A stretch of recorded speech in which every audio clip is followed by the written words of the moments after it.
এইটা মাওলানা সাদ সাহেব একটা উত্তর দিয়েছে যে তোমরা বাংলাদেশের মালয়েশিয়া, ইন্দোনেশিয়া, সাউথ আফ্রিকা, অন্যান্য দেশের ইমাম সাহেব বলতেছে না সাদ সাহেব অনেক বড় আল্লাহর পাগল, সারাদিন সে দিনই আলোচনা করে, কোরআন হাদিসের আলোচনা করে, তাহাজ্জুদ গুজারি, উনি মাত্র রাতে 2 ঘন্টা ঘুমায়, উনি অনেক আল্লাহর পাগল, উনি খারাপ আলেম না। এটা মিথ্যা ছড়ানো হচ্ছে। মালয়েশিয়া, ইন্দোনেশিয়ার আলেমরা তাকে ভুল বোঝেনি, কিন্তু বাংলাদেশের আলেমদেরকে একটু ভুল বোঝানো হচ্ছে। একটা চক্র আমাদের পিছনে এত লাগছে। মাওলানা সাদ সাহেব বলছে এর সমাধান হচ্ছে, সমাধানটা আমি বলতেছি। মাওলানা সাদ সাহেব বলেছে বাংলাদেশের যত ভাইরা আছে, চাকরি করে, ব্যবসা করে, বাংলাদেশের সকল ভাইদের আমি পা ধরে অনুরোধ করতেছি, আপনাদের মাসিক আয়ের হালাল অংশের থেকে আজ থেকে এই মাসের 1 থেকে হালাল অংশের থেকে আপনারা ইমাম সাহেবদেরকে বেতনটা দিন। মাদ্রাসাগুলোতে হালাল অংশের থেকে দান করুন। অনেক শিল্পপতিদের যদি এরকম অনেক অবৈধ টাকা থেকে থাকে, তাহলে মাদ্রাসা মসজিদে আপনারা দিয়েন না। যে টাকা হারাম সে টাকা মসজিদ মাদ্রাসায় দিয়েন না।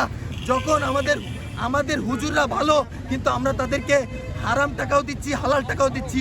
যখন আমাদের হুজুররা, আমি ইসলামী পড়াশোনা করছি, আমি যখনই হারাম টাকা খাবো, তখন আমি কোরআন হাদিসের হক কথা বুঝবো না, তখন আমি হিংসা করব, তখনই আমি দ্বন্দ্ব করব, তখনই আমি উল্টোপাল্টা করব। আর আমাদের মাওলানা সাদ সাহেবের পক্ষে যেসব আলেমরা আছে, তাদেরকে সাদ সাহেব বলছে যদি আমাকে আমির মানতে হয় তাহলে হালাল ইনকাম খেতে হবে, প্রয়োজনে পুরনো পাঞ্জাবি পড়তে হবে, প্রয়োজনে হালাল অংশের থেকে ইমাম সাহেবদেরকে বেতন নিতে হবে। মাওলানা সাদ সাহেবের যারা অনুসারী পুরনো পাঞ্জাবি পরে চলে, টিনের ঘরে থাকে, তারা খুব কষ্ট করে চলে। কেন আমাদের মাওলানা সাদ সাহেব উনি খুব স্ট্রং। তার কথা হচ্ছে কোরআন হাদিসের অরিজিনাল ইসলাম, সাহাবীদের যুগের ইসলাম মানতে হবে। তিনি বলেছে অ্যান্ড্রয়েড মোবাইল ফোন একেবারে ব্যবহার করতে হবে খুবই সতর্কতার সাথে। আলহামদুলিল্লাহ, আমি ডক্টর মোহাম্মদ আবিদ হোসেন। আমি বহু বছর যাবৎ তবলিগের সাথে জড়িত। 1992 সালে আমি 3 চিল্লা লাগাইছি, মানে ছাত্র জীবন থেকে আমি তবলিগ করি এবং ওখান থেকে দেখে আসছি যে দিল্লি হলো আমাদের মার্কাজ এবং ওইখানকার যে আমির সাহেব উনি আমাদের বিশ্ব আমির। এভাবে দেখে আসতেছি কী করে যে ভাগ হয়ে গেল, ভাগ হয়ে যাওয়ার পর যে 2 ভাগে ভাগ হয়ে এত বিভেদ শুরু হলো। এই যে জুবাইরপন্থী জুবাইর সাহেব, মৌলানা জুবাইর সাহেব, উনি শুধু তর্জমা করতেন।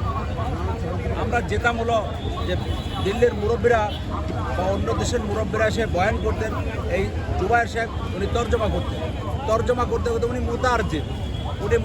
এখন দেখি যে উনি একজন অনুবাদক ছিলেন।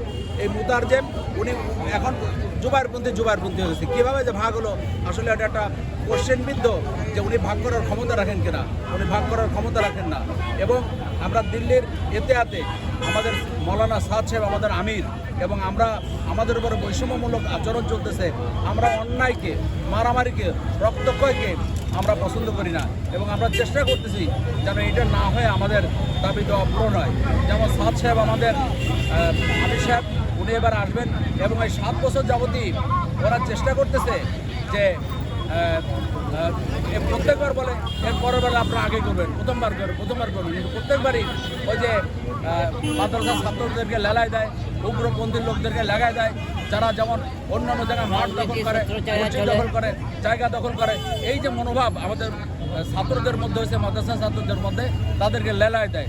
আমরা মারামারির ভয়ে, আমরা ইজ্জতের ভয়ে আমরা ঠিক আছে বাবা তোমরা এবার প্রথমবার করো, এরকম করে 7 বছর চলতেছে। কিন্তু এখন আর আমরা করবো না ইনশাল্লাহ। আমরা এবার প্রথমবারে আমরা করবো ইনশাল্লাহ। উপদেষ্টা মণ্ডলীর কাছে আমরা আমাদের আবেদন জানাইতেছি প্রথমবার আমরা যেন করতে পারি এবং আমাদের আমির সাহেব সাদ সাহেবকে বাংলাদেশে আনা হোক এবং ওনার দিক নির্দেশনা যে আমরা চলবো ইনশাল্লাহ। আমরা চলতেছে ওনার দিক নির্দেশনা অনুযায়ী। লক্ষ না কোটি লোক সারা পৃথিবীতে চলতেছে, আমাদের দেশে এই সমস্যা।